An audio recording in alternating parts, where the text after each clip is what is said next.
everyone, and welcome to my channel. I hope you're all well, and if you're not, I hope you're feeling better soon. It's a lovely morning. It's, look at the clock, mid to 8 o'clock on Sunday morning, and in the UK it's Mothering Sunday. Well, at least I'm hoping it's Sunday. You never know, these things are set to trick you these days.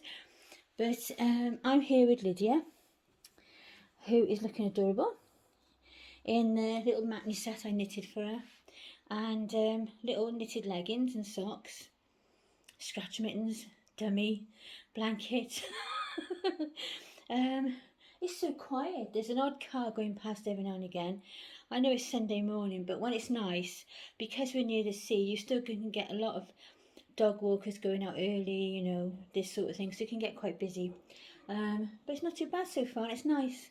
It's nice to have a little bit of peace and quiet. Lovely sunshine, and just a nice day, and hopefully you can't hear hubby coughing.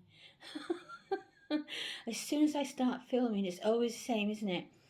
Banging dishes, coughing, the dog starts, or a siren goes past, or motorbikes. Right on cue. I couldn't have done that better myself, could I? No, I couldn't do that again, could I? Right, so I thought I'd bring Lydia on this morning while it's quiet, and I'm looking for something to do. Yes, little bit of restless legs, but it didn't start until about 5:30 this morning, and that was like all night without it until then, so I can't complain too much. So she is going to wear this little outfit from Babidu, which you might have seen on my Instagram, but I don't think she's worn it on YouTube yet. And it's got this gorgeous little top. It's almost like a A-line top, like a swing top, isn't it? It's lovely. And around the neck it's got a very pale pink and white gingham. It's got pleats on the front with two faux wooden buttons. I think they're faux. Yeah, I think so. And then all over it, it's got little stars and dots. And some of the stars are really tiny. I think they're stars. I have to get closer these days to have a proper look. And then little elasticated puff sleeves. And then the little pants are in the very pale pink and white gingham. She's got socks on, so we'll leave those socks on. I'm going to try this headband with it. I didn't check, you could see actually before I started all that. This is little lace bow headband. I'm going to try that with it. And then because it's sort of sunny and nice and makes you feel, you know, oh, well, you know, roll on summer sort of feeling, but it's still a little bit chilly, so I'm going to put this cardi on that I got from eBay. And there's always a bit of fluff. And that is a Bebo cardigan, 0 to 3 months. It'll be slightly big because she's more newborn, but she should look really nice in it. And I got a couple of things to show you in a minute as well. So I hope you're all having a nice Mother's Day, coffee in bed, that kind of thing. Doesn't happen in our house, but it's nice when it does. I just do her hair. I think those days are past in our house. I don't think that's likely to happen, but I just coffee in bed for myself. I don't know what it is. It's like I don't, you know, as you get older, and with things that stop you sleeping properly, you're up. It's like this morning I was taking her cycling down at 7 o'clock before the people in the flats who got dogs and other people were up early, because it's all pensioners and things here. Well, not things. Doesn't sound very nice, but it's all pensioners. It's like over 50s and a lot of disabled people. So there are a few dogs in the block now. When I first moved in, there was none, I don't think. I think Lexi was the first, and then a couple moved in with Jack. I'm not sure what Jack is, but he's black and he got long hair. I would imagine he's some sort of one of these modern crossbreeds that you get now that are absolutely adorable. I'd love a Maltipoo or a Cabochon. That's what I was after when we had Lexi. But hubby was like, no, we don't need a dog, not our age. And I'm like, I'm 10 years younger than you, pal. And you know, I'm a doggy person. It's not the same for me without a dog in the house. Oops, sorry, Lydia. I'm more the way of like, I dread the day that I can't have a dog. I'm more that way. I have visions of being this old widow lady in my 70s, and I've got this little Yorkie or something under my arm, you know, one of the tiny ones. And one of the kids will invite me for Christmas, like, it's your turn to have mother this year. And I'll be sat there, you know, feeding the dog from the table. It'll be under my arm or on my lap or something, and I'll be getting tutted at. Sat there with my Christmas hat on and my little Yorkie on my lap. That's how I sort of envisage myself in my 70s. And then I'll come home and they can all carry on. That's what my mum used to do. Go to, like, say, my sister's, for example, have Christmas dinner with her. Because my mum was the widowed young. She was only 43 when she was widowed, and she never remarried or paired off again. I think my dad put her off. She wanted her independence after that, and she kept it. But she would go to, like, my sister's, oops, sorry, sweetie, or my brother at Christmas, and have lunch with them, and then she'd enjoy that, and then she'd go home, put her feet up, have her Thorntons, which she always had her Thorntons, and enjoy her Christmas films and all the rest of it, and do whatever she wanted to do, and she was perfectly happy like that. She loved it. Sort of, you know, a little bit of everything, and then go home and chill and do what you like. So I'll probably go off with my little tiny dog under my arm and my handbag, massive handbag, everything in it but the kitchen sink.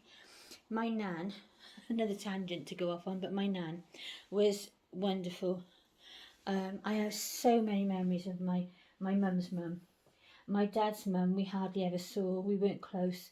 I've probably seen her less than 20 times in my whole life, but of course she's not with us now because you know, I'm 60, she's not going to be around now, but we weren't close. So you felt like you were visiting when you went to see her, but it felt like family when we went to see my other nan. And my nan, Nanny Kirk we used to call her, and she used to, look at your hair. I'm just in there for being able to reach, that's the trouble. So it's not following the routine very well, but there you go. From where I'm stood, it's the best I can do, I'm afraid. Oh, bless her. I think I'll put her card on in a minute. Let's just enjoy her like that, shall we? She looks so sweet. I love this outfit. I love how it comes over her pants so that you can see it, and they fit perfectly, look. Gorgeous. Yeah, she said, come and visit Mum. And she lived near enough that she could walk to Mum's house in the last years. Before that, she used to have to catch a bus. And you don't realise, do you, because when you're a kid, you don't know what it's like to be old. But bless her, she'd go off on, like, on 2 buses, take her over an hour to get to us. And off she'd come, toddling up the street, and she always brought her shopping trolley. Always. And then in her shopping trolley, out would come her handbag, and you know, any necessaries. And then her knitting was always in there. She would have always brought some cakes and different things that she made. And she would have always probably got something for some of us that she'd made, at least, us 4 kids. She would have some cardies that she knitted, or she might have made some toys or made some outfits or something. But she'd always have something, so she needed her shopping trolley, really. But it was practical. I wish I'd done the same when I was younger. Maybe I wouldn't have such a bad back. but I always remember with a shopping trolley. If you went to the beach, it was the best, because out would come the china kettle. And then someone would get sent to go up to the kiosk and get some hot water for it, so that the adults could have a cup of tea. Out would come the bottle of sterilised milk, or bottle of Steri. Out would come that. And then various things in packages, sandwiches and cakes and coconut pyramids we used to call them, and you know, Welsh cakes and all sorts of things. She was amazing, really, because you know, she would have done that still when some of my uncles were sort of adult but still at home and still living at home, because the last 2 youngest ones of my mum's brothers, they didn't get married until they were like in their 30s easily. So they were home, home for quite a long time, and she looked after them. Bless her, no help at all. She's diabetic, asthmatic, and she just got on with it. And she'd be doing all these things for us grandkids. Always come to like school sports days. Never missed a birthday. And she used to look after my grandpa. He never worked after he came back from the war. He did try apparently when he come back, but he was a desert rat out in with Rommel and all the rest of it. And he wasn't on that side. That sounds awful. But he was out there, he was, in Africa and everywhere. And he was a gunner. And he came back after the war and he was never the same. And he did try working, but it was never well. He was always ill. So he ended up spending his life on the sick, basically. He would be disabled today, wouldn't it? And of course, in those days, there was nothing for him. They just, he was just home and that was it. But she looked after all of them and all us grandkids. I mean, my mum had 4, so it'd be 4, 8, 9, 10, both 12 grandchildren, something like that. And she was marvellous. And then when I had my children, she was like knitting cardies and blankets and things for them then, and toys and things. She was wonderful. She was a proper nanny. The other one was completely opposite. My other nan, she worked. There was nothing wrong with that, obviously, but she worked, and they had like, whereas my nan that I grew up seeing had like lived in like a homely house, and nice and cosy, and and nothing fancy, but just clean and tidy. But because obviously Grandad didn't work and everything. And then the other side was completely different. They had their own house, and she worked and he worked, and the kids were grown up, and one was in the vice squad in the police, and the other one, the youngest son, was in something in the post office, and they went on holidays all the time, and they had all these things in their living room, from where they'd been abroad, and you never went in there. You only ever went in like the back room, because there are 2 rooms downstairs. I suppose years ago you called it the parlour, wouldn't you? And you only went in there, we'd go in there and we'd have sandwiches, and they'd be cut up in small sandwiches, and then you'd have your glass and you had to sit really nicely, which is fine. The kids should sit nice and eat their food. When we went to my other nan's, their dad would go down the chip shop or something like that, to save anyone having to make any effort, and then save them cooking when we went home as well. And then we would be allowed to sit on the sofa, lined up, the 4 of us, with our bag of chips. And then Nanny would make hot tea for all the adults. Auntie Margaret would come in from work, because she used to work half of Saturday, and she'd come in from work, and she'd go and stand in front of the coal fire and like warming her bum and her back, stood in front of the fire. Grandad would be sat in the corner next to her, chipping away at the kids, but always like in a tormenting, teasing, funny sort of way. And then we all used to get sent out the way for him to do the pools. We had to keep, if we were inside, we had to keep silent for him to do the pools. And it was just nice and loving and warm, and loved every minute. Played with my cousins, running all around in Grandad's cabbages. We thought we were doing good collecting the caterpillars for him. We probably trampled out the cabbages, and he had chickens, and they had a tortoise, and it was like wonderful, absolutely wonderful. And then we go home, and obviously things were stricter at home because Dad was in the RAF, and we lived in married quarters, so everything has got to be, nice and clean and tidy, and you've got to behave and all that kind of thing. So it was different, but it was great going to Nan's. Used to love it, and she really was a really good Nan.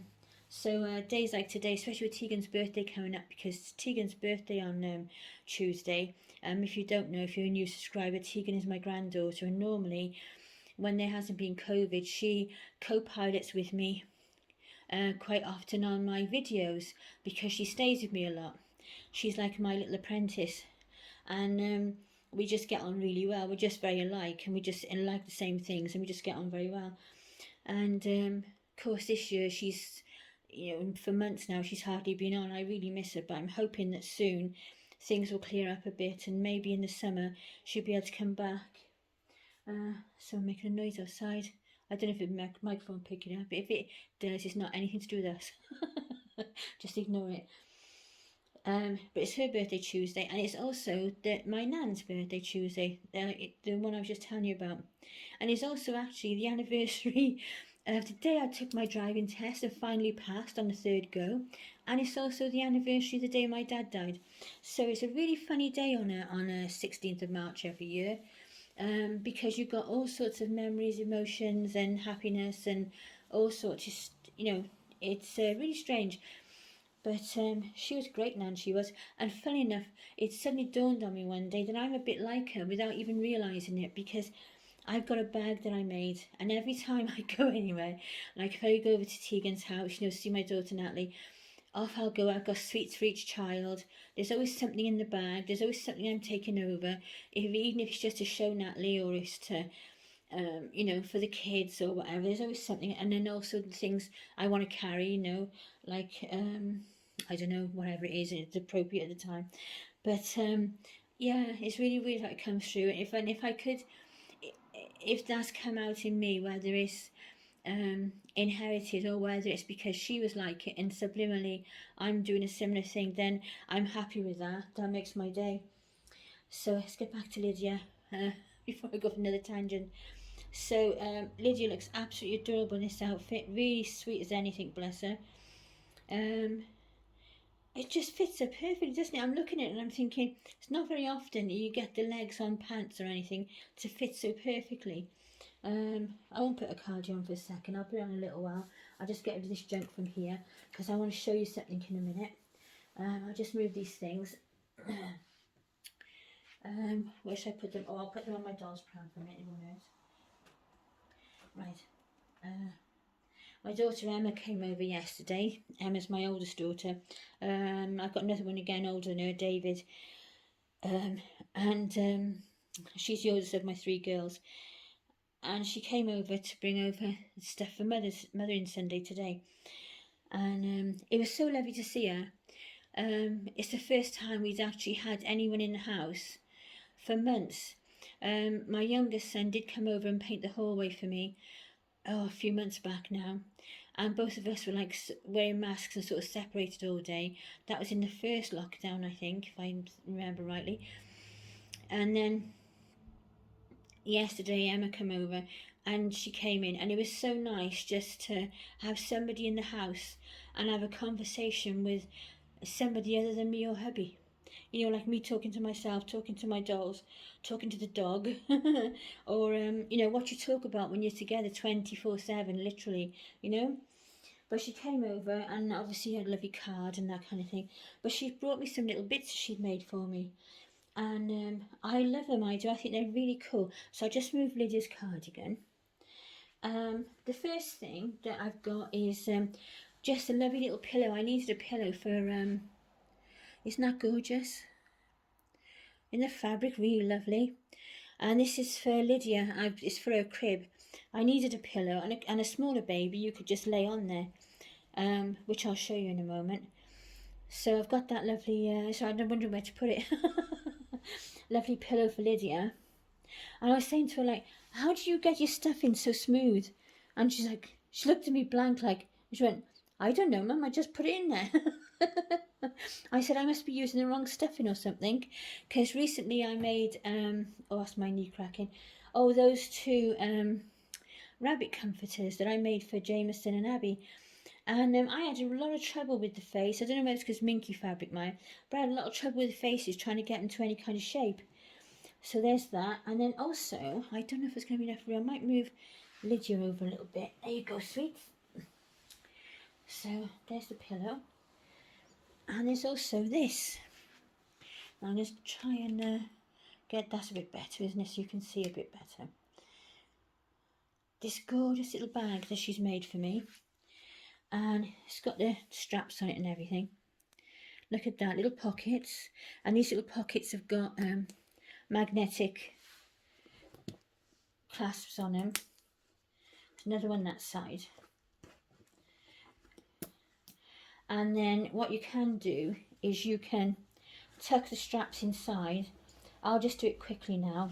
She had it so beautiful and neat when she turned up, but I'll just pop, because otherwise I'll be ages just trying to get nice. Put that inside there. And then she put this kind of clasp on there because she thought that, because my fingers aren't so agile anymore, she thought that might be easier for me. And then of course when you open it up, it's a little reborn bag for a little reborn. Look at that. So I've got Teagans little, I think she called this one Matilda. It's either Maddie or Matilda. I'm sure this one is Matilda. There she is. And you've got, when you get where you're going, you've got a little reborn bag. Isn't that cute? I really like that. And of course, obviously, you know, you'd put that a bit more tidy and everything than I've done it. I'm just doing it quickly to show you. But isn't that lovely? It's really nice. Totally practical. And of course, you could use it for other things as well. And then I can use the pillow for Lydia as I wanted. Or you can use it for a little one like that. So isn't that cool? They would actually make a nice little set together, wouldn't they, for a small reborn. I've got my eye on a fairy. I've had my eye on a fairy for a while. I've just got another kit, which was a present, which I'm really looking forward to getting, which is the Marnie by Bountiful Baby, which I hadn't seen anywhere for ages and ages and ages. And I found one yesterday and I was like, oh my God, I can't believe I found one. I really couldn't believe it because and like it said there's one left. And I was like, oh my God. You know, when you can feel that panic in your chest. There you go, just do it back up again. And off you go on your travels. Plus as well, another thing I was thinking was, when I go out my pram, I can put that at the bottom of my pram with things in if I wanted to. Bottle of water, phone, purse, tissues, whatever. And it'll fit in the bottom of my pram. You know when your pram curves around at the bottom, it'll fit inside there. So I love that. Really like it. Like the colours, it's smart. My pram is grey. So that, and my got lots of grey things around. The crib is grey. And let's bring Lydia back. Oh, come on, sweets. Oh. There you go. Just check you can actually see her. Oh, just a little bit too far, but we're all right. She looks sweet, don't she? I really like this sort of outfit. This was in the sale when I bought it. And do you know what? When you buy stuff in the sale, it don't give you a bag of gummy bears. They're not just tight. Or is it when you spend a certain amount? But every time I've had something from the sale, which is twice, so I'm not an expert, really. But there's been no gummy bears in there, so I wasn't impressed. Let's put a little cardio on her. Oh, knocked the tripod, my foot. There's never a good angle, is there? It's either the light, or you get disturbed, or you can't get an angle with the camera. Oh, first world problems, isn't it?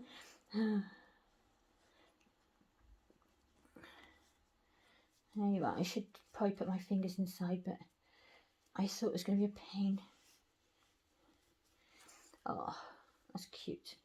Just so it stops me feeling cold, really, because I'll be passing her in her basket all day, and then here you go. I'll see her and she'll be making me feel cold. So there you go. So there's our Lydia on Mothering Sunday. Well, in the UK anyway. But I hope everyone has a lovely day, and I hope that all you mums out there, whether you're human mums, doggy mums, cat mums, reborn mums, whatever it is, I hope you have a wonderful day, and that you get spoilt a little bit. Some chockies would be nice, wouldn't it? I'm going to do some nice roast pork dinner today, and we don't drink, but I might break out the sparkling grape juice and have a glass of that with my. We don't have our roast in the daytime on a Sunday because we haven't got the tummies for it anymore. We have it more like tea time, and have something lighter lunchtime, because otherwise you won't be able to eat anything later.